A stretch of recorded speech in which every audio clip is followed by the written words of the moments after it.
प्रभु यीशु मसीह ਦੇ ਨਾਮ ਦੇ ਵਿੱਚ ਸਭਨਾਂ ਨੂੰ ਸਲਾਮ।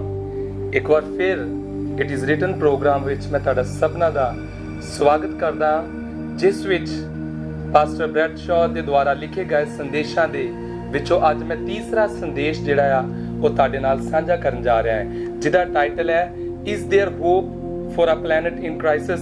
ਕੀ ਇਸ ਸੰਕਟ ਭਰੇ ਦੁਨੀਆ ਦੇ ਵਿੱਚ ਕੀ ਸਾਡੇ ਵਾਸਤੇ ਕੋਈ ਉਮੀਦ ਕੋਈ ਹੈਗੀ ਹੈ? ਇਸ ਤੋਂ ਪਹਿਲਾਂ ਕਿ ਅਸੀਂ ਅੱਗੇ ਖੁਦਾ ਦੇ ਕਲਾਮ ਦੇ ਵਿੱਚ ਜਾਈਏ, ਸਭ ਆਪਣੀਆਂ ਅੱਖਾਂ ਨੂੰ ਬੰਦ ਕਰਾਂਗੇ ਔਰ ਪ੍ਰਾਰਥਨਾ ਦੇ ਵਿੱਚ ਜਾਵਾਂਗੇ। ਪ੍ਰਭੂ ਯਿਸੂ ਮਸੀਹ ਤੁਹਾਡੇ ਕੋਲ ਆਉਂਦੇ ਆ ਖੁਦਾਵੰ, ਧੰਨਵਾਦ ਕਰਦੇ ਹਾਂ ਇਸ ਸਮੇਂ ਲਈ ਜੋ ਆਪਨੇ ਮੌਕਾ ਦਿੱਤਾ ਇੱਕ ਵਾਰ ਫਿਰ ਤੋਂ ਤੁਹਾਨੂੰ ਯਾਦ ਕਰ ਸਕੀਏ। ਜੋ ਵੀ ਅੱਜ ਦਾ ਵਚਨ ਦੇ ਵਿੱਚੋਂ ਅੱਜ ਅਸੀਂ ਸਿੱਖੀਏ ਖੁਦਾਵੰ, ਉਹ ਸਭ ਕੁਝ ਤੁਹਾਡੇ ਵੱਲੋਂ ਹੋਵੇ ਔਰ ਮੈਂ ਸਿਰਫ ਸੁਣਾਉਣ ਵਾਲਾ ਹੀ ਨਹੀਂ ਬਲਕਿ ਉੱਤੇ ਅਮਲ ਕਰਾਂ, ਔਰ ਜਿੰਨੇ ਵੀ ਲੋਕ ਇਸ ਵਚਨ ਨੂੰ ਸੁਣਦੇ ਆ ਉਹ ਖੁਦਾਵੰ ਹੋਰਨਾਂ ਲੋਕਾਂ ਨਾਲ ਵੀ ਸਾਂਝਾ ਕਰਨ ਔਰ ਪਰਮੇਸ਼ਰ ਆਪ ਵੀ ਇਸ ਵਚਨ ਦੇ ਅਨੁਸਾਰ ਚੱਲ ਸਕਣ। ਪ੍ਰਭੂ ਯਿਸੂ ਮਸੀਹ ਦੇ ਨਾਮ 'ਚ ਮੰਗਦੇ ਹਾਂ, ਆਮੀਨ। ਦੁਨੀਆ ਦੇ ਵਿੱਚ ਜਦੋਂ ਅਸੀਂ ਦੇਖਦੇ ਹਾਂ ਤੇ ਕਿਸ ਤਰੀਕੇ ਦੇ ਨਾਲ ਪਰੇਸ਼ਾਨੀਆਂ, ਦੁੱਖ, ਮੁਸੀਬਤਾਂ, ਬਿਮਾਰੀਆਂ ਜਿਹੜੀਆਂ ਆਪਾਂ ਦੇਖਦੇ ਪਏ ਆ ਕਿ ਦੁਨੀਆ ਦੇ ਵਿੱਚ ਚੱਲ ਰਹੀਆਂ ਹੈ। ਕੋਵਿਡ-19 ਜਿਹੜੀ ਹੁਣ ਦੇ ਸਮੇਂ ਵਿੱਚ ਅਸੀਂ ਦੇਖਦੇ ਪਏ ਕਿ ਸਭ ਤੋਂ ਖਤਰਨਾਕ ਬਿਮਾਰੀ ਜਿਹੜੀ ਆ ਇਸ ਸਮੇਂ ਦੇ ਵਿੱਚ ਜਿਹੜੀ ਚੱਲਦੀ ਪਈ ਆ, ਔਰ ਜਿਹਦਾ ਇਲਾਜ ਜਿਹੜਾ ਅਜੇ ਤੱਕ ਨਹੀਂ ਮਿਲਿਆ। ਔਰ ਦੱਸਿਆ ਜਾਂਦਾ ਹੈ, ਕੋਈ ਕਹਿੰਦਾ ਹੈ ਕਿ ਇਸ ਦੇਸ਼ ਦੇ ਵਿੱਚ ਉਹਦਾ ਇਲਾਜ ਮਿਲ ਗਿਆ ਜਾਂ ਕੋਈ ਅਲੱਗ-ਅਲੱਗ ਦੇਸ਼ਾਂ ਦੇ ਜਿਹੜੇ ਨਾਂ ਲੈ ਰਹੇ ਆ, ਲੇਕਿਨ ਅਜੇ ਤੱਕ ਉਹ ਸਾਰਾ ਸਾਨੂੰ ਉਹਦਾ ਅੱਛੇ ਤਰੀਕੇ ਨਾਲ, ਚੰਗੇ ਤਰੀਕੇ ਦੇ ਨਾਲ ਪਤਾ ਨਹੀਂ ਲੱਗਿਆ ਕਿ ਵਾਕਈ ਉਹਦਾ ਜੋ ਵੈਕਸੀਨ ਹੈ ਉਹ ਮਿਲ ਗਿਆ ਜਾਂ ਨਹੀਂ ਮਿਲ ਗਿਆ। ਮੇਰਾ ਕਹਿਣ ਦਾ ਮਤਲਬ ਕਿ ਦੁਨੀਆ ਤੇ ਅਲੱਗ-ਅਲੱਗ ਤਰ੍ਹਾਂ ਦੇ ਜੋ ਪਰੇਸ਼ਾਨੀਆਂ ਜਿਹੜੀਆਂ ਆ ਰਹੀਆਂ ਆ, ਪਾਪ ਜਿਹੜਾ ਦਿਨ ਪ੍ਰਤੀ ਦਿਨ ਵੱਧਦਾ ਜਾ ਰਿਹਾ ਹੈ, ਮੁਸੀਬਤਾਂ, ਦੁੱਖ, ਬਿਮਾਰੀਆਂ ਜਿਹੜੀਆਂ ਆ ਹਰ ਰੋਜ਼ ਵੱਧਦੀਆਂ ਜਾ ਰਹੀਆਂ ਹੈ। ਔਰ ਜਦੋਂ ਇਹ ਸਭ ਕੁਝ ਦੇਖਦੇ ਆ ਤਾਂ ਸਾਡੇ ਦਿਮਾਗ ਦੇ ਵਿੱਚ ਇੱਕ ਸਵਾਲ ਆਉਂਦਾ ਆ, ਔਰ ਉਹ ਸਵਾਲ ਮੈਂ ਕਹਾਂਗਾ ਕਿ ਬੜਾ ਸਹੀ ਸਵਾਲ ਆਉਂਦਾ ਆ। ਜਦੋਂ ਇਹਨਾਂ ਚੀਜ਼ਾਂ ਨੂੰ ਦੇਖਦੇ ਆ ਤਾਂ ਸਵਾਲ ਆਉਂਦਾ ਆ ਕਿ ਪਰਮੇਸ਼ਰ ਕਿਉਂ ਇਹ ਸਭ ਕੁਝ ਹੋਣ ਦੇ ਰਿਹਾ ਹੈ? ਕਿਉਂ ਖੁਦਾਵੰਦ ਇਹ ਸਭ ਕੁਝ ਹੋਣ ਦੇ ਰਿਹਾ ਹੈ? ਜਦ ਕਿ ਅਸੀਂ ਜਾਣਦੇ ਹਾਂ ਖੁਦਾ ਦੇ ਕਲਾਮ ਦੇ ਵਿੱਚ, ਵਚਨ ਦੇ ਵਿੱਚ ਪਹਿਲਾ ਯੂਹੰਨਾ 4:8 ਦੇਖੀ, ਉਹਦੇ ਵਿੱਚ ਲਿਖਿਆ ਹੈ ਕਿ ਪਰਮੇਸ਼ਰ ਪ੍ਰੇਮ ਹੈ। ਇਸ ਚੀਜ਼ ਨੂੰ, ਇਸ ਗੱਲ ਨੂੰ ਜਦੋਂ ਅਸੀਂ ਪੜ੍ਹਦੇ ਹਾਂ ਤਾਂ ਅਸੀਂ ਜਾਣਦੇ ਹਾਂ ਕਿ ਪਰਮੇਸ਼ਰ ਪ੍ਰੇਮ ਹੈ। ਤੇ ਫਿਰ ਕਿਉਂ, ਅਗਰ ਉਹ ਪ੍ਰੇਮ ਹੈ, ਅਗਰ ਸਾਨੂੰ ਪਿਆਰ ਕਰਦਾ ਆ ਔਰ ਅਗਰ ਉਸਨੇ ਆਪਣਾ ਇਕਲੌਤਾ ਪੁੱਤਰ ਸਾਡੇ ਵਾਸਤੇ ਦਿੱਤਾ ਆ, ਅਗਰ ਉਹਨੂੰ ਸਾਡੀ ਇੰਨੀ ਫਿਕਰ ਆ, ਤਾਂ ਇਹ ਸਾਰੀਆਂ ਬਿਮਾਰੀਆਂ, ਇਹ ਸਾਰੀਆਂ ਪਰੇਸ਼ਾਨੀਆਂ ਔਰ ਇਹ ਸਾਰੀਆਂ ਚਿੰਤਾਵਾਂ ਜੋ ਦੁਨੀਆ ਤੇ ਆ ਰਹੀਆਂ ਆ, ਖੁਦਾਵੰਦ ਇਹ ਸਭ ਕੁਝ ਕਿਉਂ ਅਲਾਉ ਕਰਦਾ ਪਿਆ ਹੈ? ਅਸੀਂ ਦੇਖਦੇ ਹਾਂ ਕਿ ਦੁਨੀਆ ਤੇ ਹਜ਼ਾਰਾਂ ਬੱਚੇ ਜਿਹੜੇ ਨੇ, ਜਿਹੜੇ ਇਨੋਸੈਂਟ ਬੱਚੇ ਆ, ਉਹਨਾਂ ਨੂੰ ਖਤਮ ਕੀਤਾ ਗਿਆ ਆ। ਪਰਮੇਸ਼ਰ ਦੇ ਐਸੇ ਲੋਕ ਜਿਨ੍ਹਾਂ ਦੇ ਨਾਲ ਬੜਾ ਬੁਰਾ ਵਿਵਹਾਰ ਕੀਤਾ ਗਿਆ ਆ, ਔਰ ਐਸੇ ਲੋਕ ਜੋ ਖੁਦਾਵੰਦ ਦੇ ਨਾਲ ਬੜੇ ਵਫਾਦਾਰ ਆ, ਔਰ ਉਹਨਾਂ ਨੂੰ ਚੁਟਕੀ ਦੇ ਵਿੱਚ ਉਹਨਾਂ ਨੂੰ ਖਤਮ ਕੀਤਾ ਗਿਆ ਆ। ਇਹ ਸਭ ਕੁਝ ਦੇਖਦੇ ਆ ਤਾਂ ਸਾਡੇ ਦਿਮਾਗ ਦੇ ਵਿੱਚ ਇਹ ਸਵਾਲ ਆਉਂਦਾ ਹੈ ਕਿ ਪਰਮੇਸ਼ਰ ਕਿਉਂ ਇਹ ਸਭ ਕੁਝ ਹੋਣ ਦੇ ਰਿਹਾ ਹੈ? ਕਿਉਂ ਖੁਦਾਵੰਦ ਅਲਾਉ ਕਰ ਰਿਹਾ ਹੈ? ਔਰ ਪਰਮੇਸ਼ਰ ਕਿੱਥੇ ਆ? ਕਿਉਂ ਨਹੀਂ ਸਾਡੇ ਵੱਲ ਧਿਆਨ ਕਰ ਰਿਹਾ? ਔਰ ਕਿਉਂ ਇਹ ਦੁਨੀਆ ਦੇ ਉੱਤੇ ਸਭ ਕੁਝ ਚੱਲਦਾ ਪਿਆ? ਇੱਕ ਬੜਾ ਸਹੀ ਸਵਾਲ ਹੈ ਜੋ ਮੇਰੇ ਵੀ ਦਿਮਾਗ ਦੇ ਵਿੱਚ ਆਉਂਦਾ ਆ, ਔਰ ਤੁਹਾਡੇ ਵੀ ਦਿਮਾਗ ਦੇ ਵਿੱਚ ਇਹ ਗੱਲ ਜਿਹੜੀ ਆ ਜ਼ਰੂਰ ਆਉਂਦੀ ਹੋਏਗੀ। ਖੁਦਾ ਦੇ ਕਲਾਮ ਦੇ ਵਿੱਚ ਲਿਖਿਆ ਪਹਿਲਾ ਯੂਹੰਨਾ 4:8, ਜਿਸ ਤਰ੍ਹਾਂ ਮੈਂ ਪਹਿਲਾਂ ਦੱਸਿਆ ਕਿ ਪਰਮੇਸ਼ਰ ਪ੍ਰੇਮ ਹੈ। ਉਹ ਇੱਕ ਪ੍ਰੇਮ ਹੈ, ਉਹਦੇ ਕਰੈਕਟਰ ਦੇ ਵਿੱਚ, ਉਹਦੇ ਚਰਿੱਤਰ ਦੇ ਵਿੱਚ ਇਹ ਪਿਆਰ ਨਾਂ ਦਾ ਜੋ ਸ਼ਬਦ ਪਾਇਆ ਜਾਂਦਾ ਆ। ਖੁਦਾ ਦੇ ਕਲਾਮ ਯੂਹੰਨਾ ਦੀ ਅੰਜੀਲ ਉਹਦਾ 3 ਬਾਬ ਔਰ ਉਹਦੀ 16 ਐਤ, book of John chapter 3 verse 16, उस खुदा दे कलाम च उस जगह ते लिखिया आ कि परमेश्वर ने जगत दे नाल एहो जिहा प्यार कीता कि अजिहा प्यार कीता कि उसने अपना इकलौता पुत्र जिहड़ा आ वो दे दिता, और जो भी उस ते कोई विश्वास करेगा वो नाश नहीं होवेगा बल्कि हमेशा दा जीवन जो है पावेगा। ਅਸੀਂ ਇਹਨਾਂ ਚੀਜ਼ਾਂ ਨੂੰ, ਇਹਨਾਂ ਵਾਅਦਿਆਂ ਨੂੰ, ਇਹ ਪ੍ਰੋਮਿਸਸ, ਇਹ ਖੁਦਾ ਦੇ ਵਾਅਦੇ ਜਿਹੜੇ ਅਸੀਂ ਜਦੋਂ ਪੜ੍ਹਦੇ ਹਾਂ ਤਾਂ ਸਾਨੂੰ ਸੰਤੁਸ਼ਟੀ ਮਿਲਦੀ ਹੈ ਔਰ ਪਤਾ ਲੱਗਦਾ ਕਿ ਵਾਕਈ ਪਰਮੇਸ਼ਰ ਜਿਹੜਾ ਆ ਉਹ ਸਾਨੂੰ ਕਿੰਨਾ ਪਿਆਰ ਕਰਦਾ ਹੈ। ਲੇਕਿਨ ਇਹ ਸਭ ਕੁਝ ਜੋ ਇਸ ਵੇਲੇ ਹੋ ਰਿਹਾ ਹੈ ਦੁਨੀਆ ਤੇ, ਖੁਦਾਵੰਦ ਇਹ ਸਭ ਕੁਝ ਕਿਉਂ ਅਲਾਉ ਕਰ ਰਿਹਾ ਹੈ? ਜਦ ਇਹ ਪਰਮੇਸ਼ਰ ਦੇ ਪਿਆਰ ਵੱਲ ਅਸੀਂ ਵੇਖਦੇ ਹਾਂ, ਨਾਲ ਹੀ ਅੱਗੇ ਖੁਦਾ ਦੇ ਕਲਾਮ ਦੇ ਵਿੱਚ ਜਦੋਂ ਅਸੀਂ ਦੇਖਦੇ ਹਾਂ ਤਾਂ ਵਚਨ ਦੇ ਵਿੱਚ ਲਿਖਿਆ ਯੂਹੰਨਾ ਦੀ ਅੰਜੀਲ 16 ਬਾਬ ਉਹਦੀ 33 ਐਤ, ਜਦੋਂ ਅਸੀਂ ਪੜ੍ਹਦੇ ਉਹਦੇ ਆਖਰੀ ਹਿੱਸੇ ਦੇ ਵਿੱਚ ਲਿਖਿਆ ਆ ਖੁਦਾ ਦੇ ਕਲਾਮ ਦੇ ਵਿੱਚ। ਮੈਂ ਤੁਹਾਡੇ ਲਈ ਇਸ ਆਇਤ ਨੂੰ ਜੋ ਹੈ ਪੜ੍ਹਨਾ ਚਾਹਾਂਗਾ, ਜਿਨ੍ਹਾਂ ਦੇ ਕੋਲ ਬਾਈਬਲ ਹੈ। ਬੁੱਕ ਆਫ ਜੌਨ ਚੈਪਟਰ 16 ਵਰਸ 33, ਇਸ ਜਗ੍ਹਾ ਤੇ ਲਿਖਿਆ, ਮੈਂ ਇਹ ਗੱਲਾਂ ਤੁਹਾਨੂੰ ਇਸ ਲਈ ਆਖੀਆਂ ਹਨ ਜੋ ਤੁਹਾਨੂੰ ਮੇਰੇ ਵਿੱਚ ਸ਼ਾਂਤੀ ਹੋਵੇ। ਜਗਤ ਵਿੱਚ ਤੁਹਾਨੂੰ ਕਸ਼ਟ ਹੈ, ਪਰ ਹੌਸਲਾ ਰੱਖੋ, ਮੈਂ ਜਗਤ ਨੂੰ ਜਿੱਤ ਲਿਆ।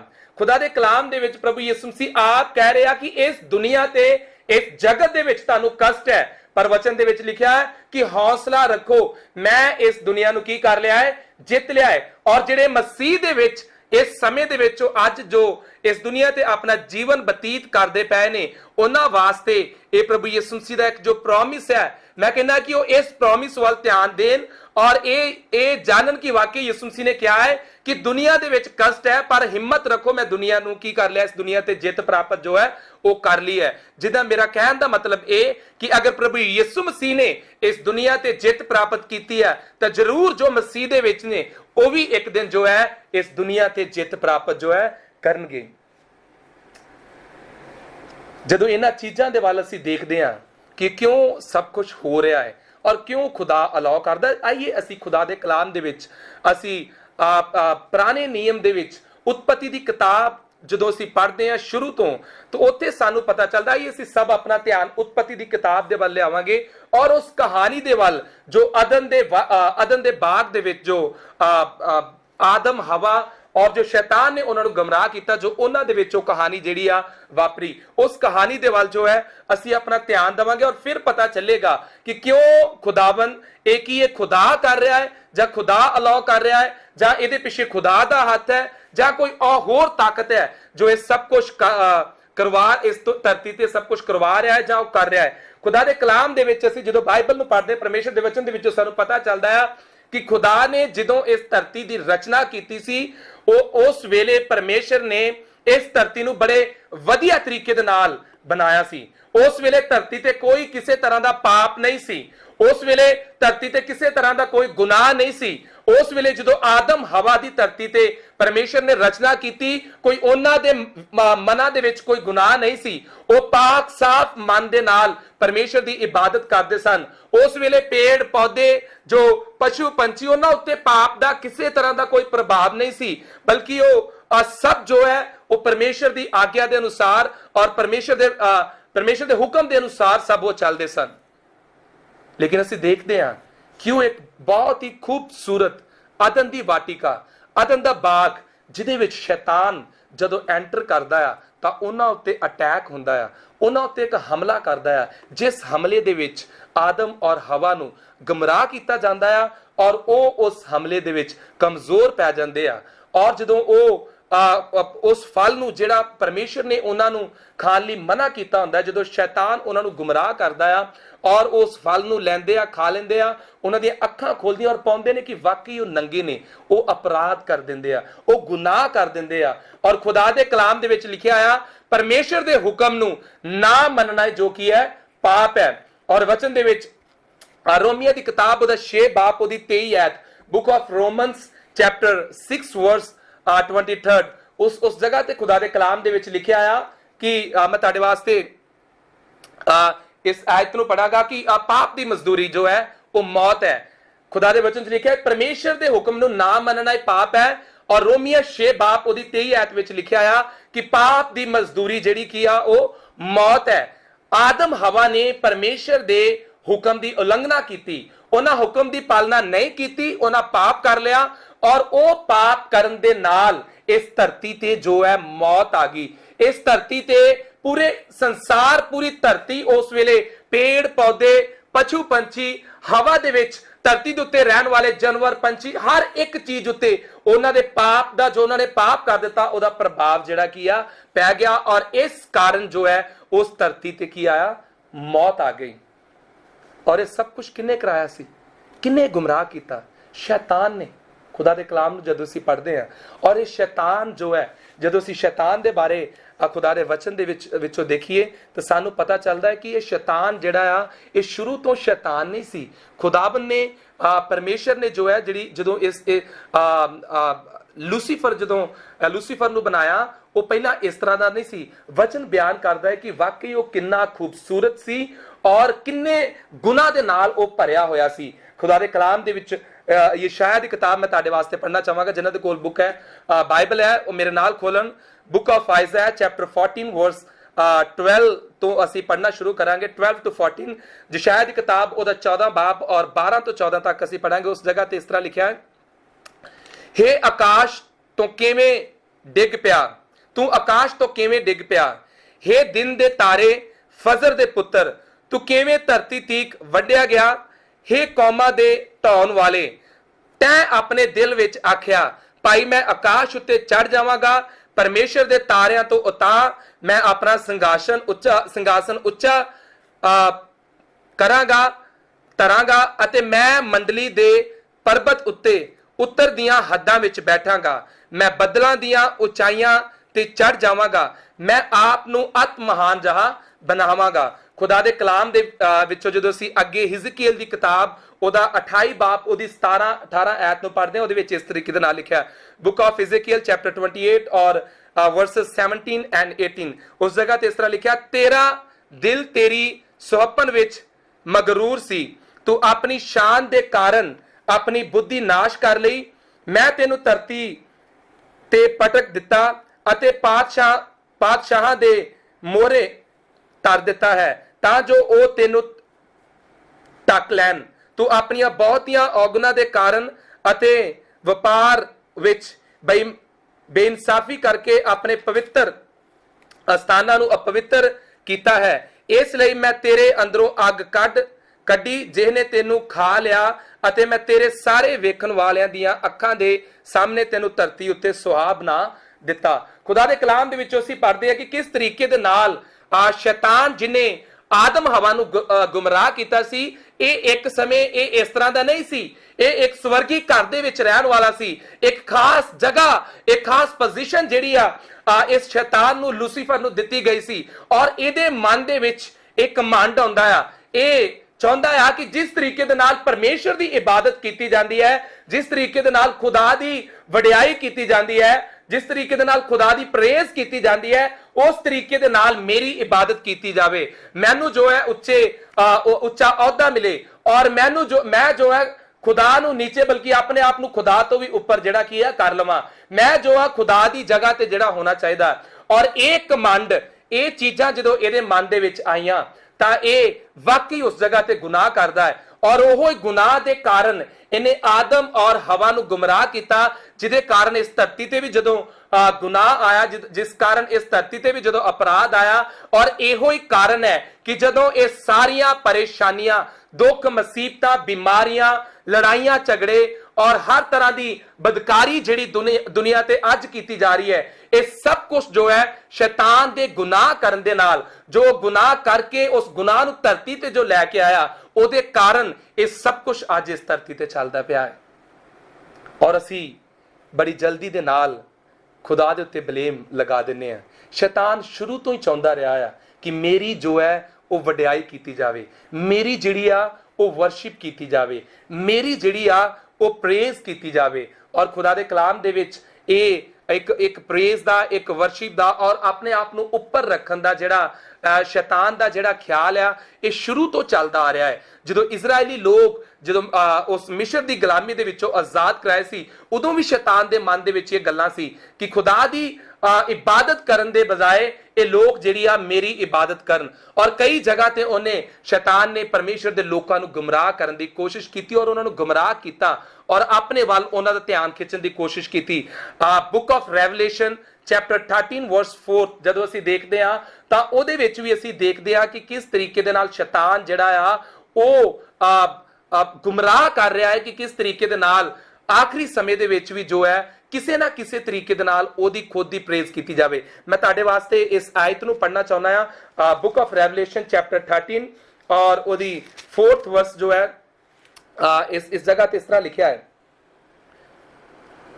ਅਤੇ ਉਹਨਾਂ ਨੇ ਅਜ਼ਗਰ ਨੂੰ ਮੱਥਾ ਟੇਕਿਆ, ਇਸ ਲਈ ਜੋ ਉਸ ਨੇ ਉਸ ਦਰਿੰਦੇ ਨੂੰ ਆਪਣਾ ਇਖਤਿਆਰ ਦਿੱਤਾ ਸੀ। ਨਾਲੇ ਉਹਨਾਂ ਨੇ ਉਸ ਦਰਿੰਦੇ ਨੂੰ ਮੱਥਾ ਟੇਕਿਆ ਅਤੇ ਆਖਿਆ, ਭਾਈ ਇਸ ਦਰਿੰਦੇ ਦੇ ਤੁਲ ਕੌਣ ਹੈ ਅਤੇ ਕੌਣ ਇਹਦੇ ਨਾਲ ਲੜ ਸਕਦਾ ਹੈ। ਇਸ ਜਗ੍ਹਾ ਦੇ ਵਿੱਚ ਦੇਖਦੇ ਹਾਂ ਕਿ ਅਜ਼ਗਰ ਨੇ ਜੋ ਹੈ ਉਸ ਦਰਿੰਦੇ ਨੂੰ, ਖੁਦਾ ਦੇ ਕਲਾਮ ਦੇ ਵਿੱਚ ਲਿਖਿਆ ਕਿ ਇਖਤਿਆਰ ਦਿੱਤਾ ਕਿ ਕਿਸੇ ਤਰੀਕੇ ਦੇ ਨਾਲ ਉਹਨੂੰ ਉੱਪਰ ਕੀਤਾ ਜਾਵੇ। ਔਰ ਸ਼ੈਤਾਨ ਦੀ ਜਿਹੜੀ ਆ ਡਾਇਰੈਕਟ ਜਾਂ ਇਨਡਾਇਰੈਕਟ ਉਹਦੀ ਜਿਹੜੀ ਪ੍ਰੇਜ਼, ਉਹਦੀ ਜਿਹੜੀ ਇਬਾਦਤ, ਉਹਦੀ ਜਿਹੜੀ ਵਰਸ਼ਿਪ ਜਿਹੜੀ ਆ ਉਹ ਕੀਤੀ ਜਾਵੇ। ਖੁਦਾ ਦੇ ਕਲਾਮ ਦੇ ਵਿੱਚ ਜਦੋਂ ਅਸੀਂ ਮੱਤੀ ਦੀ ਅੰਜੀਲ ਦੇਖਦੇ ਹਾਂ, ਉਹਦਾ 4 ਬਾਬ ਦੇਖਦੇ ਹਾਂ, ਮੈਂ ਕੁਝ ਆਇਤਾਂ book of Matthew chapter 4th ਔਰ ਉਹਦੀ ਅਸੀਂ 3rd ਵਰਸ ਤੋਂ ਦੇਖਾਂਗੇ। ਇੱਥੇ ਲਿਖਿਆ, ਤਦ ਪਰਤਾਉਣ ਵਾਲੇ ਨੇ ਕੋਲ ਆਣ ਕੇ ਉਹਨੂੰ ਕਹਾ, ਜੇ ਤੂੰ ਪਰਮੇਸ਼ਰ ਦਾ ਪੁੱਤਰ ਹੈ ਤਾਂ ਤੂੰ ਕਹਿ ਜੋ ਇਹ ਪੱਥਰ ਰੋਟੀਆਂ ਬਣ ਜਾਣ। ਪਰ ਉਹਨੇ ਉੱਤਰ ਦਿੱਤਾ, ਲਿਖਿਆ ਹੈ ਭਾਈ ਇਨਸਾਨ ਨਿਰੀ ਰੋਟੀ ਨਾਲ ਹੀ ਨਹੀਂ ਜਿਉਂਦਾ ਨਹੀਂ ਰਹੇਗਾ, ਪਰ ਹਰੇਕ ਵਾਕ ਨਾਲ ਜਿਹੜਾ ਪਰਮੇਸ਼ਰ ਦੇ ਮੁਖੋਂ ਨਿਕਲਦਾ ਹੈ। ਫਿਰ ਸ਼ੈਤਾਨ ਉਹਨੂੰ ਪਵਿੱਤਰ ਸ਼ਹਿਰ ਵਿੱਚ ਨਾਲ ਲੈ ਗਿਆ ਅਤੇ ਹੈਕਲ ਦੇ ਕਿੰਗਾਰੇ ਉੱਤੇ ਖੜਾ ਕਰਕੇ ਉਹਨੂੰ ਕਹਾ, ਜੇ ਤੂੰ ਪਰਮੇਸ਼ਰ ਦਾ ਪੁੱਤਰ ਹੈ ਤਾਂ ਆਪਣੇ ਆਪ ਨੂੰ ਹੇਠਾਂ ਡੇਗ ਤੇ ਕਿਉਂ, ਜੋ ਲਿਖਿਆ ਹੈ ਕਿ ਉਹ ਆਪਣੇ ਦੂਤਾਂ ਨੂੰ ਤੇਰੇ ਲਈ ਹੁਕਮ ਦੇਵੇਗਾ, ਉਹ ਤੈਨੂੰ ਹੱਥਾਂ ਉੱਤੇ ਚੁੱਕ ਲੈਣਗੇ ਮਤੇ ਪੱਥਰ ਨਾਲ ਤੇਰੇ ਪੈਰ ਨੂੰ ਸੱਟ ਲੱਗੇ। 7ਵੀਂ ਆਇਤ ਦੇ ਵਿੱਚ ਲਿਖਿਆ, ਯਿਸੂ ਨੇ ਉਹਨਾਂ ਨੂੰ ਆਖਿਆ, ਇਹ ਵੀ ਲਿਖਿਆ ਹੈ ਜੋ ਪ੍ਰਭੂ ਆਪਣੇ ਪਰਮੇਸ਼ਰ ਨੂੰ ਨਾ ਪਰਤਾ। ਅਸੀਂ 8ਵੀਂ ਆਇਤ ਦੇ ਵੱਲ ਅਸੀਂ ਹੁਣ ਧਿਆਨ ਦੇਵਾਂਗੇ। ਲਿਖਿਆ, ਫਿਰ ਸ਼ੈਤਾਨ ਉਹਨੂੰ ਇੱਕ ਵੱਡੇ ਉੱਚੇ ਪਹਾੜ ਉੱਤੇ ਨਾਲ ਲੈ ਗਿਆ ਅਤੇ ਜਗਤ ਦੀਆਂ ਸਾਰੀਆਂ ਪਾਤਸ਼ਾਹੀਆਂ ਅਤੇ ਉਹਨਾਂ ਦਾ ਜਲੋਂ ਉਹਨੂੰ ਵਿਖਾਇਆ ਅਤੇ ਉਹਨੂੰ ਕਹਾ, ਜੇ ਤੂੰ ਨਿਉ ਕੇ ਮੈਨੂੰ ਮੱਥਾ ਟੇਕੇ ਤਾਂ ਇਹ ਸਭ ਕੁਝ ਮੈਂ ਤੈਨੂੰ ਦੇ ਦਿਆਂਗਾ। ਇੱਥੇ ਵੀ ਅਸੀਂ ਦੇਖਦੇ ਕਿ ਜਦੋਂ ਆਖਰੀ ਵਾਰ ਉਹਨੇ ਆਖਿਆ ਤਾਂ ਕੀ ਆਂਦਾ, ਕਹਿੰਦਾ ਜੇ ਤੂੰ ਨਿਉ ਕੇ ਮੈਨੂੰ ਮੱਥਾ ਟੇਕੇ। ਮੇਰਾ ਕਹਿਣ ਦਾ ਮਤਲਬ ਕਿ ਸ਼ੁਰੂ ਤੋਂ ਸ਼ੈਤਾਨ ਦੇ ਮਨ ਦੇ ਵਿੱਚ ਇਹ ਗੱਲ ਸੀ ਕਿ ਉਹ ਆਪਣੇ ਆਪ ਨੂੰ ਪਰਮੇਸ਼ਰ ਤੋਂ ਉੱਪਰ ਰੱਖੇ ਔਰ ਪਰਮੇਸ਼ਰ ਨੂੰ ਨੀਚੇ ਰੱਖੇ, ਔਰ ਇਹੋ ਹੀ ਗੁਨਾਹ ਕਰਨ ਦੇ ਨਾਲ ਉਹਨੇ ਉਹ ਸਵਰਗੀ ਘਰ ਤੋਂ ਸਵਰਗੀ ਘਰ ਖੋਲਿਆ। ਸਵਰਗੀ ਘਰ ਦੇ ਵਿੱਚੋਂ ਉਹਨੂੰ ਬਾਹਰ ਨਿਕਲਣਾ ਪਿਆ। ਉਹ ਜਿਹੜਾ ਉਹਨੇ ਉਸ ਜਗ੍ਹਾ ਤੇ ਗੁਨਾਹ ਕੀਤਾ, ਧਰਤੀ ਤੇ ਉਹਨੇ ਖੁਦ ਪਾਪ ਕੀਤਾ ਔਰ ਇਸ ਧਰਤੀ ਤੇ ਪਾਪ ਲਿਆਂਦਾ, ਜਿਹਦਾ ਰਿਜ਼ਲਟ ਜਿਹੜਾ ਆ ਉਹ ਅੱਜ ਅਸੀਂ ਜੋ ਹੈ ਉਹ ਵੇਖਦੇ ਪਏ ਆ। ਔਰ ਕਦੀ ਕਦੀ ਸਾਡੇ ਦਿਮਾਗ ਦੇ ਵਿੱਚ ਇਹ ਗੱਲ ਆਉਂਦੀ ਕਿ ਪਰਮੇਸ਼ਰ ਨੇ ਇਹ ਸਭ ਕੁਝ ਜਿਹੜਾ ਆ ਕਿਉਂ ਉਹਨੂੰ ਕਰਨ ਦਿੱਤਾ, ਵੀ ਕਿਉਂ ਨਹੀਂ ਪਰਮੇਸ਼ਰ ਨੇ ਉਹਨੂੰ ਰੋਕਿਆ। ਮੇਰੇ ਕੋਲ ਇਹਨਾਂ ਸਮਾਂ ਨਹੀਂ ਹੈ ਕਿ ਹਰ ਇੱਕ ਗੱਲ ਜਿਹੜੀ ਹੈ ਮੈਂ ਤੁਹਾਡੇ ਨਾਲ ਬੜੇ ਡੀਪ ਤਰੀਕੇ ਦੇ ਨਾਲ ਕਰ ਸਕਾਂ, ਲੇਕਿਨ ਇਹ ਗੱਲ ਤੁਹਾਡੇ ਨਾਲ ਸਾਂਝੀ ਕਰਾਂਗਾ ਕਿ ਖੁਦਾ ਨੇ ਇਹ ਸ਼ੈਤਾਨ ਨੂੰ, ਆਦਮ ਹਵਾ ਨੂੰ ਔਰ ਅੱਜ ਸਾਨੂੰ ਵੀ ਇੱਕ ਫਰੀडम ਆਫ ਚੋਇਸ ਦਿੱਤੀ ਹੈ, ਇੱਕ ਆਜ਼ਾਦੀ ਦਿੱਤੀ ਹੈ ਕਿ ਅਸੀਂ ਆਪਣੇ ਆਪ ਫੈਸਲਾ ਕਰ ਸਕਦੇ ਹਾਂ।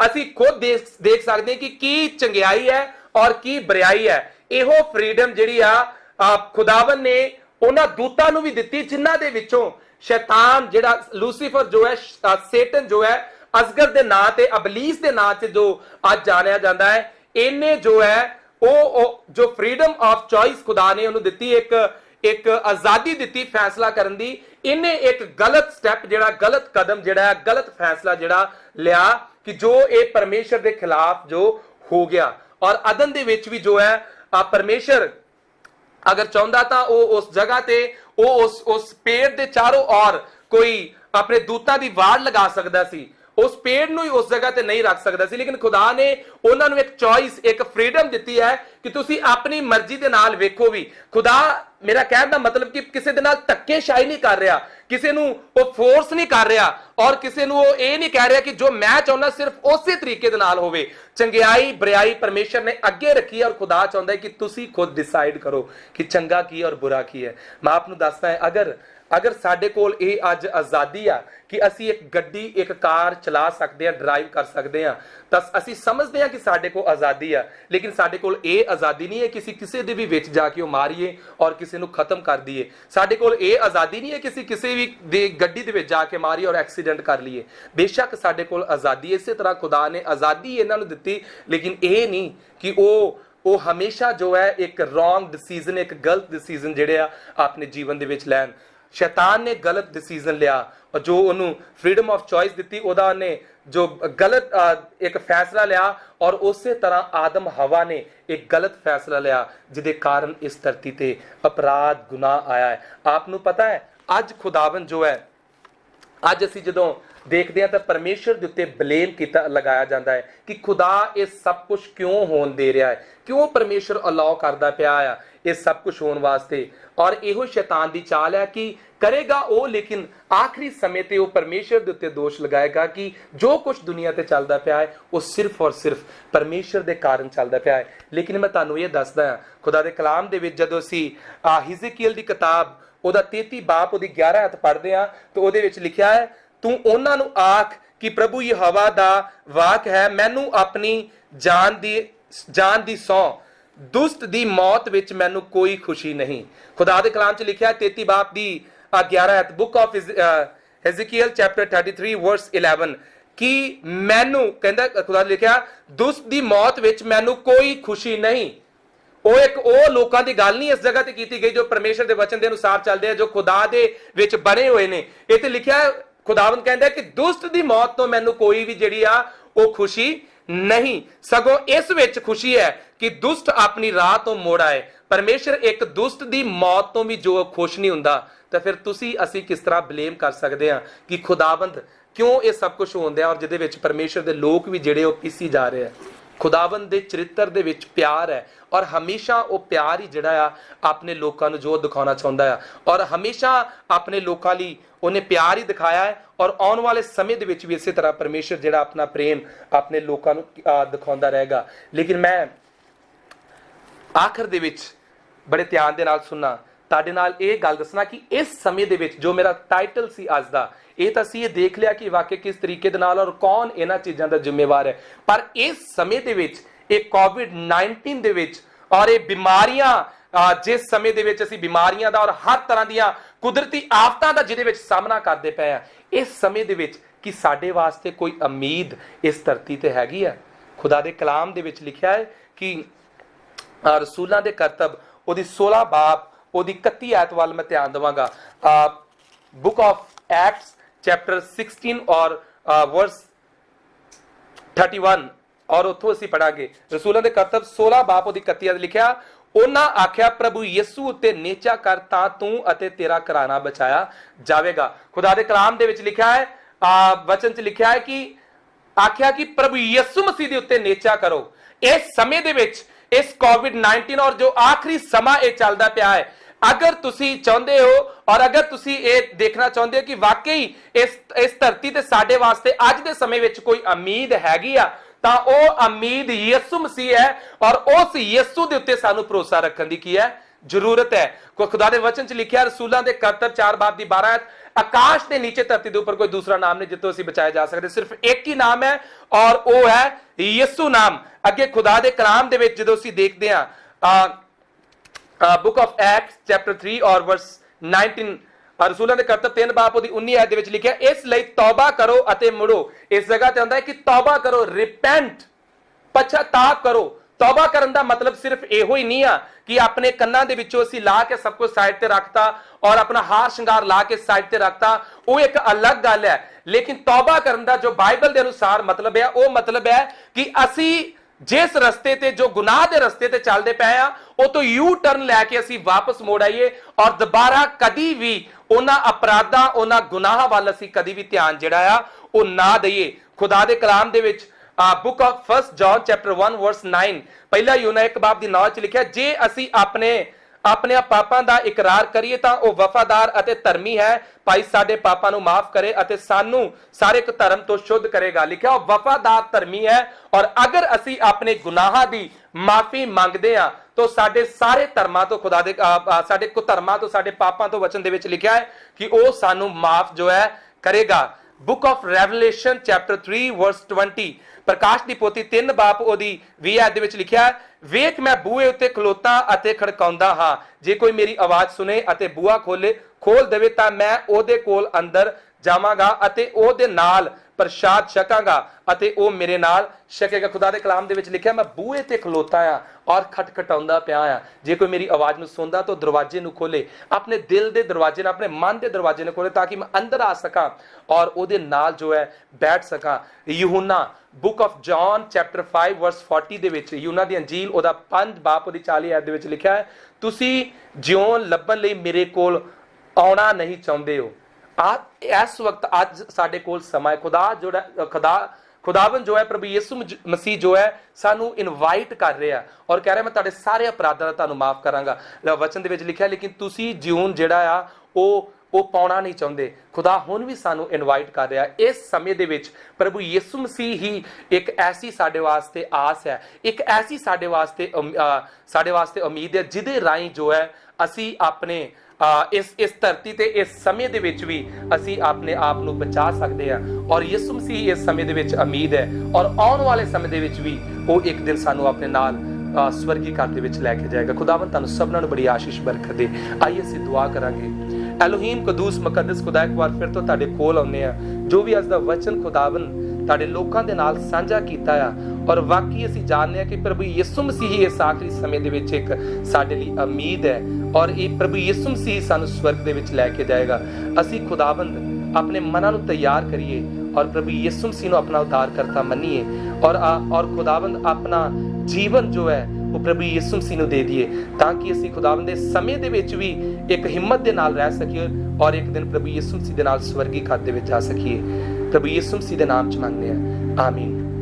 खुदावंद ਤੁਹਾਨੂੰ ਸਭਨਾਂ ਨੂੰ ਬਹੁਤ ਸਾਰੀ ਆਸ਼ੀਸ਼ और बरकत दे और मैं चाਹੁੰਦਾ ਹਾਂ ਕਿ ਆਪ ਲੋग ਇਸ ਮੈਸੇਜ ਨੂੰ ਆਪਣੇ ਦੋਸਤਾਂ ਦੇ ਨਾਲ, ਆਪਣੇ ਪਰਿਵਾਰਾਂ ਦੇ ਨਾਲ, ਆਪਣੇ ਰਿਸ਼ਤੇਦਾਰਾਂ ਦੇ ਨਾਲ ਵੀ ਤੁਸੀਂ ਸ਼ੇਅਰ ਜ਼ਰੂਰ ਕਰਨਾ ਤਾਂ ਕਿ ਆਖਰੀ ਸਮੇਂ 'ਚ ਅਸੀਂ ਆਪਣੇ ਆਪ ਨੂੰ ਤਿਆਰ ਕਰ ਸਕੀਏ। ਖੁਦਾਵੰਦ ਤੁਹਾਨੂੰ ਸਭਨਾਂ ਨੂੰ ਬਰਕਤ ਦੇ, ਆਮੀਨ।